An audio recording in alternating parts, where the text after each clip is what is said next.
Update. Am I the a-hole for refusing my mother's proposal for family's therapy after she neglected me for 18 years? Original post. For a bit of background, my mother cheated on her husband and had me. They divorced, and my mother's affair partner left her alone.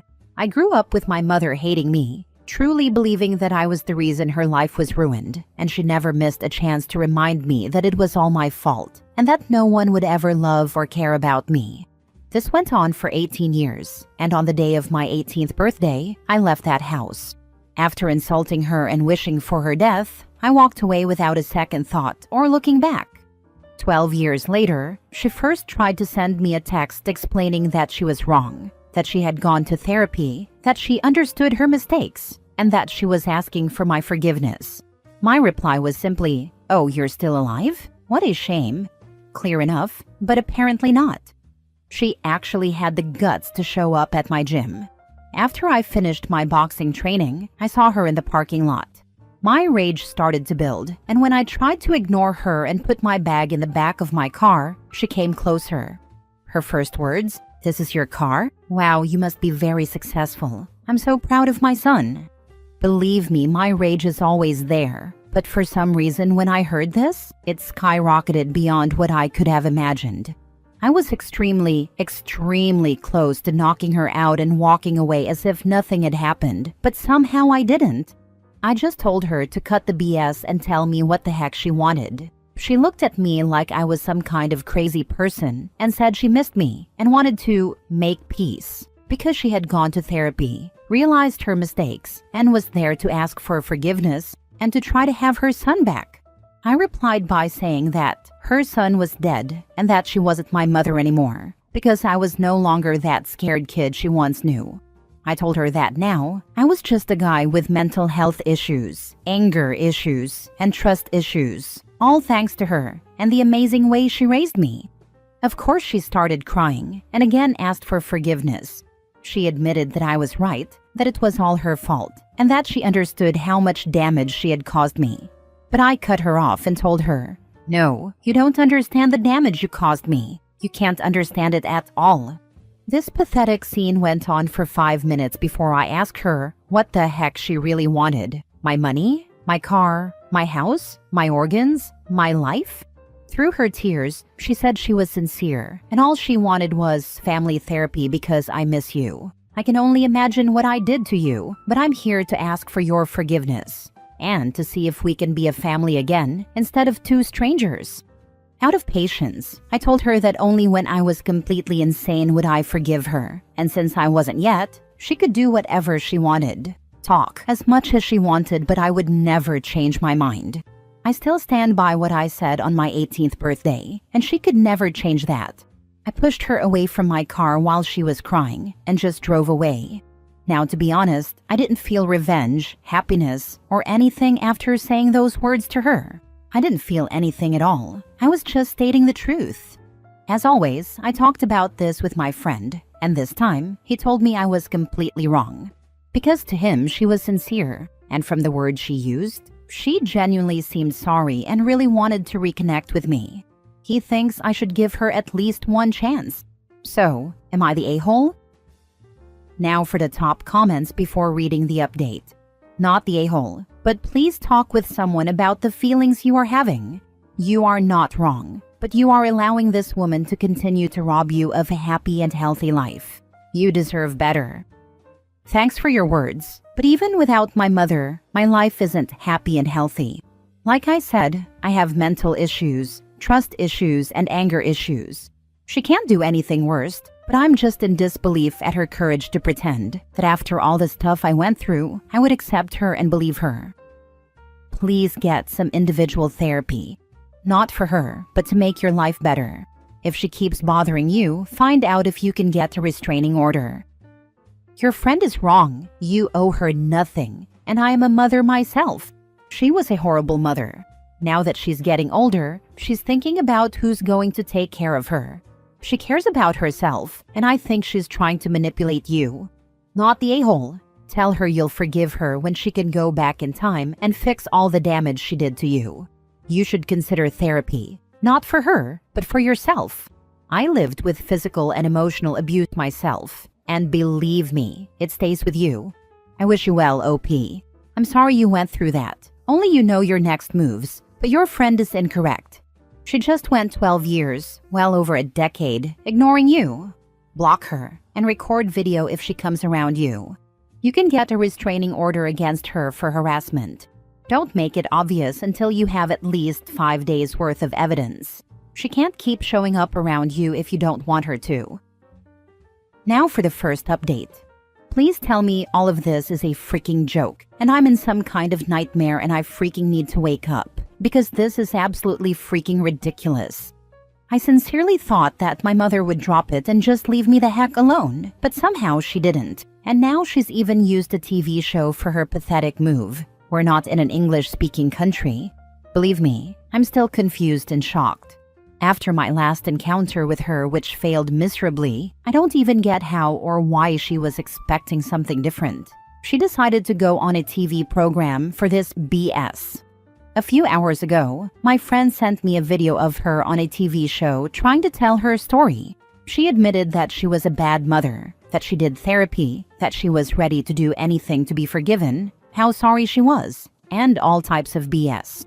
The TV show is one of those where people try to reconnect with friends, parents, and all kinds of people, basically telling their story and hoping for reconciliation. Now seriously, how desperate is my mother to even consider this nonsense? I mean, I told her last time to leave me the heck alone, and that I didn't want to have the slightest relationship with her, and now she pulls this pathetic move. Really? I'm starting to think she's more screwed up than me at this point. How the heck do I convince her that she will forever be a horrible mother, and that her son died, and I don't want anything to do with her? For real, how difficult is that to understand? Now, rage aside, I watched that pathetic show and discovered more about why she's insisting so much. Apparently, my father and my mother have been back together for 10 years, and now they want their family back. My father already has 2 kids, both boys, and now he and my mother want me back to play happy family. Freaking clowns. If they think that after this I would change my mind, they don't know me at all. There is no reason in this world that would ever make me change my mind. The only good thing about this whole pathetic and ridiculous show is that, when I saw it, I laughed. But it wasn't a simple laugh like any other. It was different. Like my mind started to go crazy. So finally, in 2 hours, I will see a psychiatrist because I am genuinely scared of myself. And I think now is the moment to finally sort things out. I hope I don't have to update you again, because I don't want to be part of this ridiculous circus. I just want to be left the heck alone and live my life alone. Okay, so here's what you do. You stay calm. You don't curse, scream, or show any anger when the TV show contacts you. What you do is simple. You tell them your mother is unwell, that she is incapable of love, empathy, or compassion, and really should be under the care of mental health professionals. And that you're disgusted that the TV show would exploit such a deranged and delusional woman for ratings.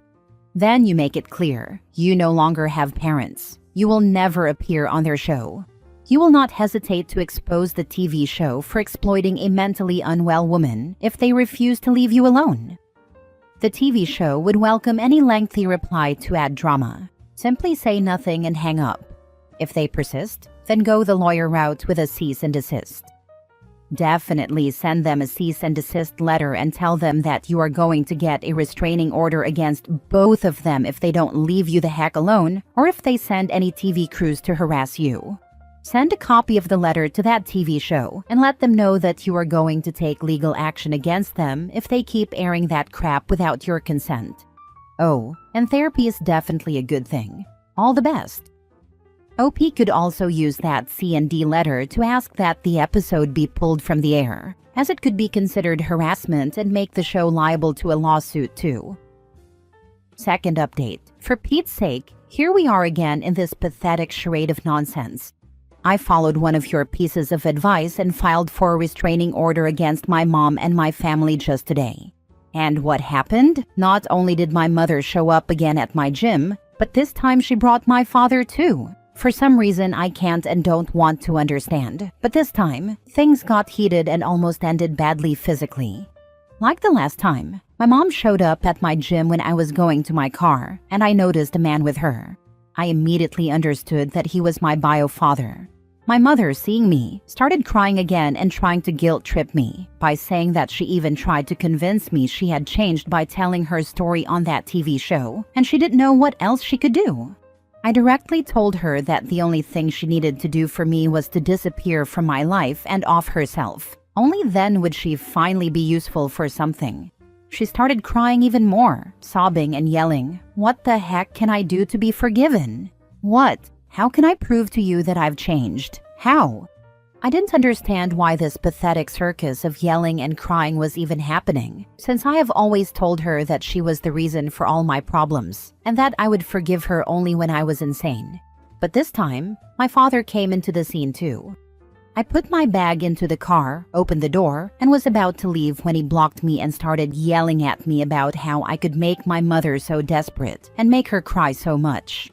Out of what little patience I had left, I closed the door and walked straight up to his face, telling him to stay out of this, since he was a perfect stranger to me and a coward, a man who abandoned a pregnant woman, escaping his responsibilities and leaving my mother to unload all her frustrations and rage onto a freaking innocent child. I kept walking toward him, face to face, making him step back, telling him how he was everything but a man, not a decent human being, and the last person on this freaking planet who had any right to talk to me. Believe me this time, even more than the last, I was really close to unloading 30 years of rage onto him. Not only did he fail to realize what kind of piece of turd he was, but he actually had the guts to provoke me even more by saying that this wasn't the right tone to use with my father. I couldn't help it. I just laughed out loud, hard. I repeated about 20 times, "A father? A father?" Apparently, my laugh enraged him even more.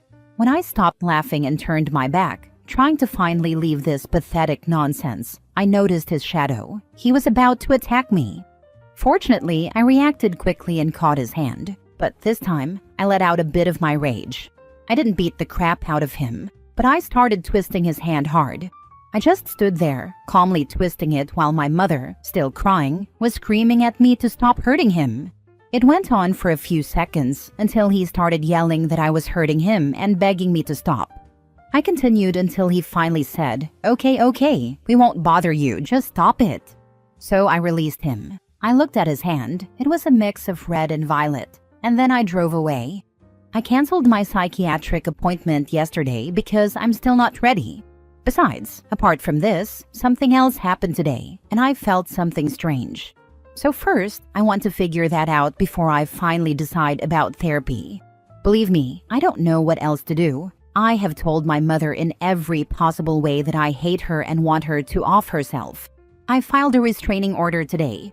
More than this, what the heck am I supposed to do? Because I'm sure this isn't over.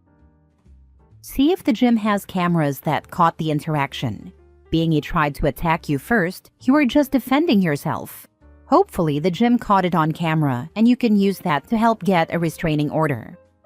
Actually, this is a good advice. We'll do this. Next story. Am I the a-hole for telling my mom I won't take care of her when she's old after she abandoned me as a kid?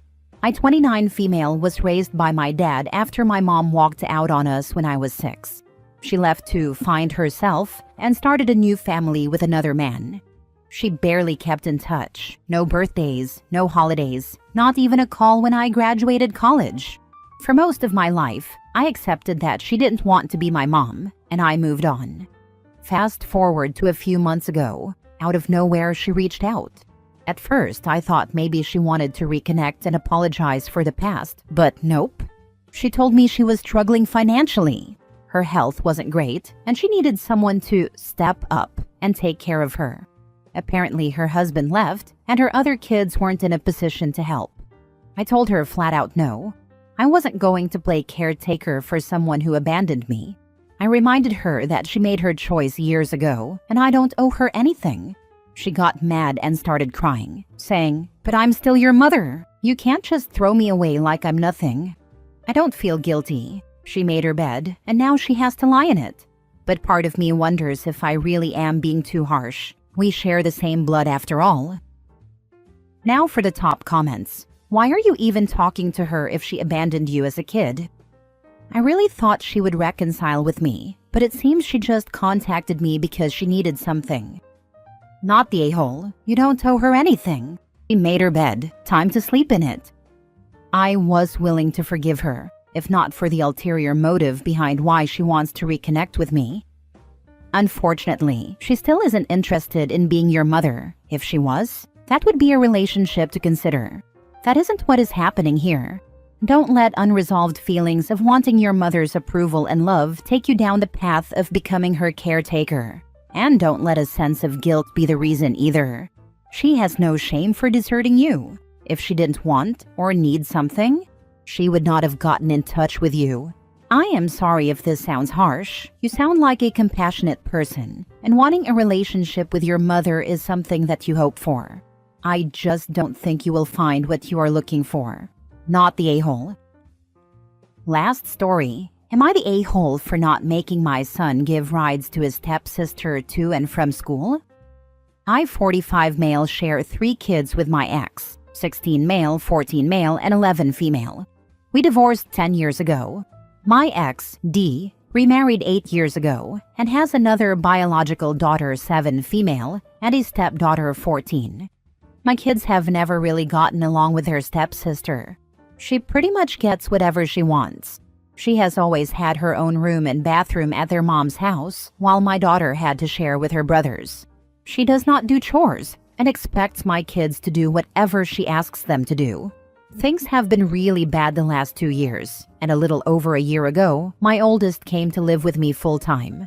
A few months later, his brother followed. My oldest turned 16 back in December, and I bought a car for him. My only request was that he take his brother and sister, my kids, to school, which he agreed to do. My sons and their stepsister go to the same school. Not long after I got him the car, Dee started asking that my son take his stepsister to and from school.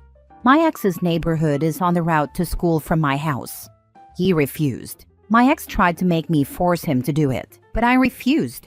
Well, last month, we had a winter storm come in. The first round was not supposed to be bad, so there was school, but the weather quickly got worse than predicted, so the school let out early.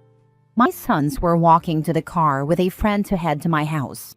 Their stepsister was standing near the car with a friend and was on her phone.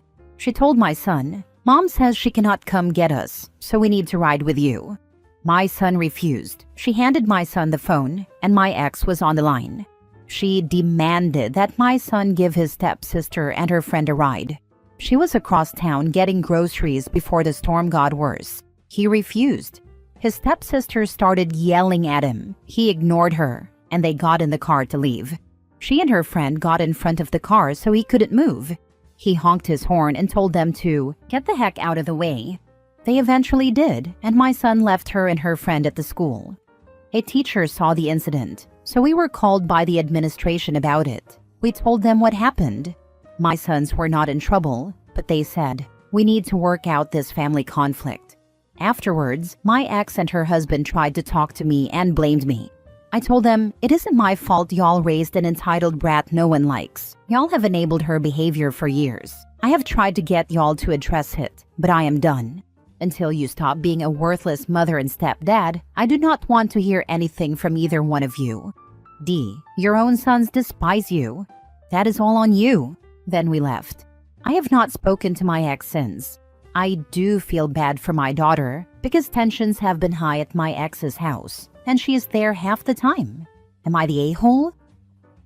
Not the a-hole. Well, if it isn't the consequences of their inaction biting them in the butt.